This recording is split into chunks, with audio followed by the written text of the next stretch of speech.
Hello and welcome to the new vlog, which is hopefully the vlog where things pick up and get better and I power through Act 2 and I break into Act 3 and get close to finishing this book. I am filming now because honestly otherwise it'll be days before I do and I just want to capture the emotions. So after real struggle, after I finished filming the vlog that I last posted, it got worse. I skipped even more days and part of it was giving myself a break because author mentor match, the submissions opened, and the modding stuff for that was really intense. It is really intense, as I'm sure you can imagine, and it just required so much of my emotional bandwidth. So again, I kind of cut myself slack. 500 word minimum, I got a couple of those kind of done. And last night was another night where I really didn't want to write, but it had been 2 days since I'd written, 2 nights since I'd written, and I did kind of start to feel that niggling of wanting to write, of missing writing, and that is the best feeling in the world, is the best sign in the world, honestly, that the book is gonna work, that it's gonna work. And so I decided to take advantage of that niggling in my kind of like that feeling working its way up my esophagus. I felt it during the day at work at my day job, and even though I was tired, I wrote. I only wrote 500 words, but I wrote, and I felt really good about where I took the scene. I felt really good about the writing. Tonight is probably going to be another off night because I'm seeing Captain Marvel tonight, and that's a long-ass Marvel movie. So I'll be home late, but you know what? You never know. But I'm feeling really energized going into the weekend. Renewed hope that I'm going to make it. I mean, I knew I was going to make it, but that's kind of where I'm starting off on this vlog. I'm starting with, it's still a lot of skipped days, it's a lot of stops and starts, it's 500 words at a time, but I'm pushing through and I'm gonna make it. Hey everyone, guess who has another positive update? I had a pretty good week, even though I didn't technically write a ton this week, but I want to talk a bit about what I did do. I mean, most importantly, as I reported in the last part, I kind of felt like I was getting back into my stride, and I triple felt that this week. And what we're going to talk about with this week is balancing priorities and the uncanny incident of the federal indictment. So I got my past pages from my publisher last week. They sent them to me and said, here are your first past pages. Please review these and turn them in by the 22nd. Today is Saturday the 16th. So I've been plugging away at my past pages, but I realized that on nights when I had to really dig into my past pages, and this means reading over my second book, The Stars We Steal, I'm reading it with a fine-tooth comb, reading every single page, every single word, and I'll tell you, this is the first time I've really read it like a reader since I finished it, probably. On every one of my developmental passes and my line edits and my copy edits, I read large sections of it, but I didn't sit down to read it the way that a reader would.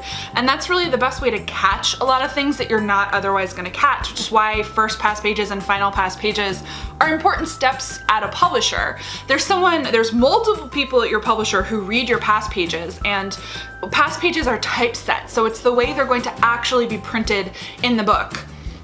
And I realized that if I really was gonna do my past pages, which I have to because I have a deadline, that those would be days when I wouldn't be able to write. But I didn't want to have blank days in my planner because it would just look so sad, and it would look not just to me but to outsiders like, wow, you really dropped the ball there.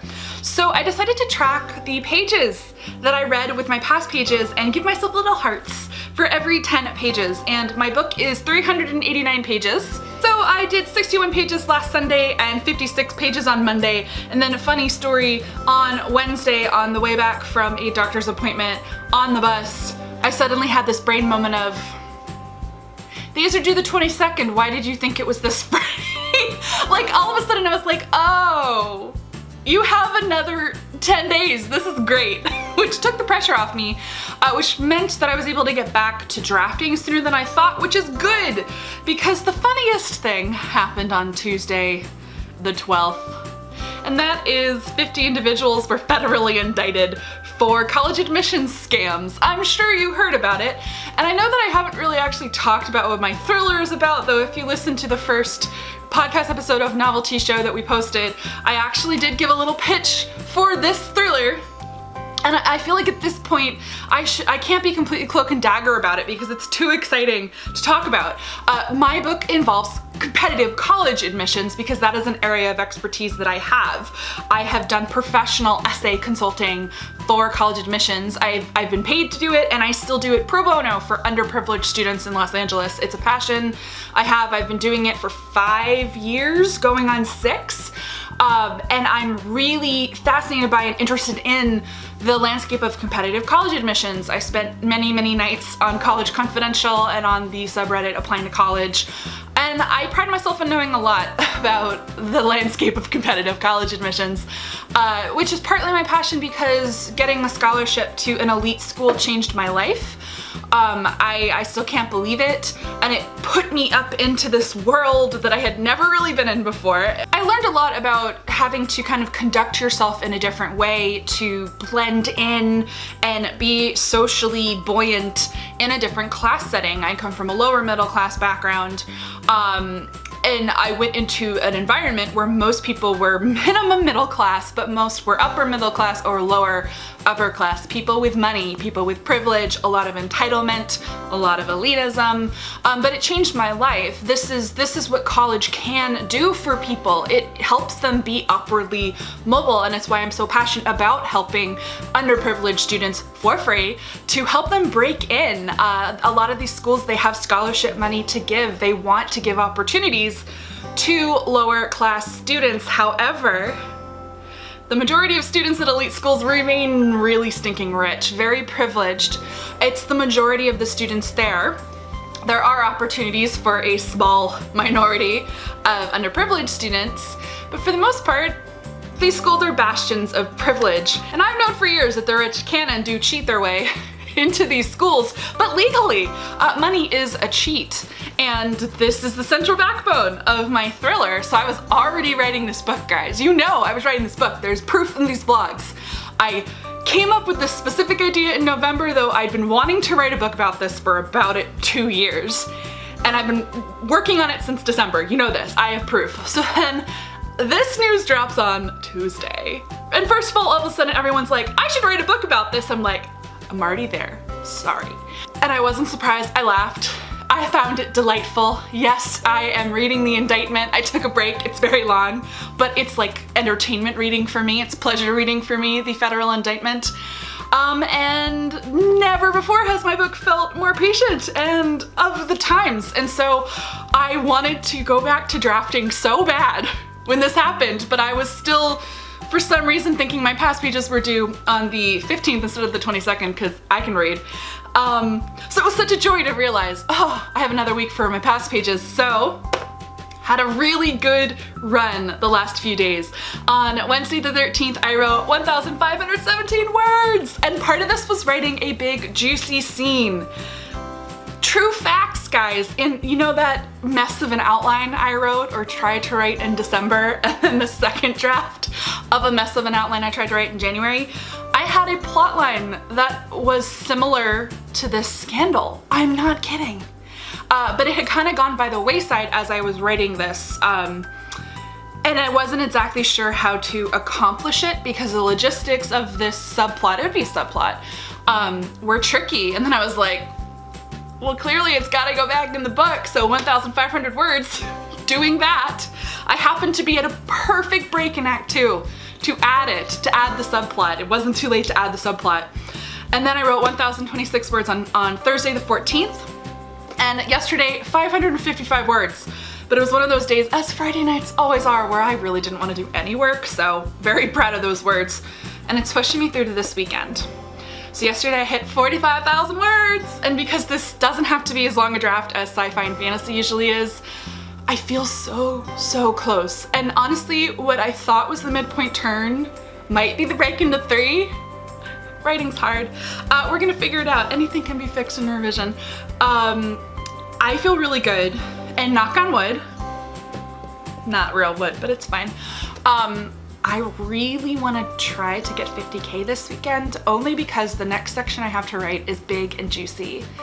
But I still have past pages to work on. So, I mean, if I get even a couple thousand words this weekend, I'm gonna feel really accomplished. But I'm feeling energized again. I'm pushing through. I remain so close to that stupid break into 3. I'm energized and excited by the book again, and specifically also, like, I have to finish this book ASAP. It is so timely, but my agent can't sub an incomplete book. We can't submit an incomplete book, you know, to editors, so I gotta finish ASAP. So that's where I am. I just had to film a little update, and in a second I'm gonna actually show you my planner, because from the last time I filmed my update, I have done no writing on this draft, but the theme of this period of the writing is I've missed it. So I'm gonna show you my planner so you can see how this week I really had to do my past pages, and you'll see how I did like between 40 and 60 pages a day to get it done. I turned it in yesterday, Friday the 22nd, today is Saturday the 23rd, and the theme for today and this weekend is to get back to drafting because I've missed it. But I had to do my past pages. Responsibilities. So yeah, I'll film another little blip it, and hopefully in that blip it, I've written something. All right, I turned on the light so you can actually see my planner for once. So as you can see, I've got these days where I worked on my past pages where I listed the number of pages, and then I gave myself hearts for every 10 pages. So this last week, all past pages, all the time. No drafting stars, I miss them. All right, guys, it is Saturday, March 30th. I hit 50K and wrote my break into 3. This book is gonna get done. I'm feeling so good. I'm back on my writing patterns. I wrote every single day, almost every day. It was like I was itching to write. I wanted to write. I did some lunch hour writing, and you know when I am able to clear my brain enough to write at work, even when it's busy, and it was busy, that shit's getting real. So I am just hoping to do even more this weekend. Essentially, I wrote 5K in the last week, which is pretty good for me. I'm so energized by Act 3. I want to finish this book as soon as possible. And one of the things I did to push me through to that break into 3 is I decided to reread Act 2. Because I'd been feeling really unsure about it. I mean, you've literally watched the vlogs where I was feeling like I'd failed and it was really bad and it was really hard, and it was really hard. But I went back and reread it, and I was pleasantly surprised.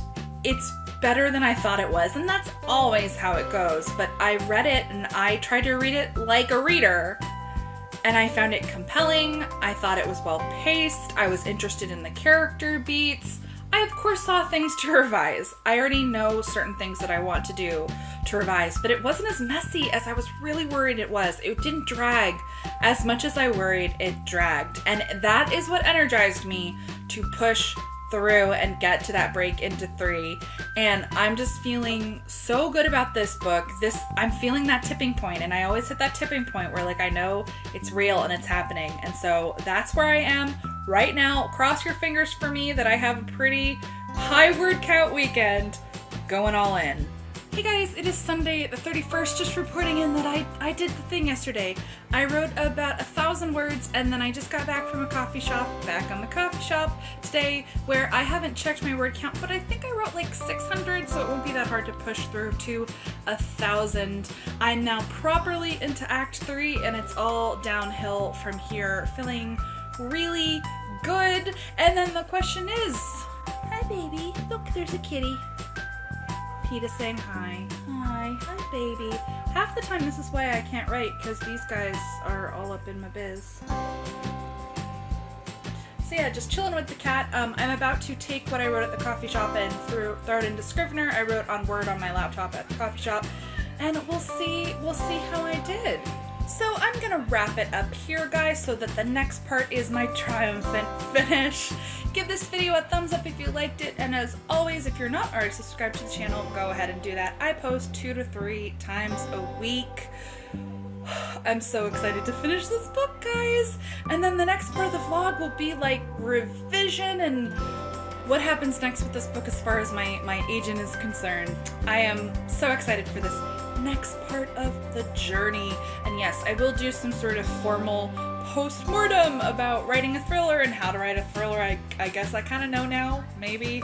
And so on. As always, guys, thank you so much for watching, and happy writing.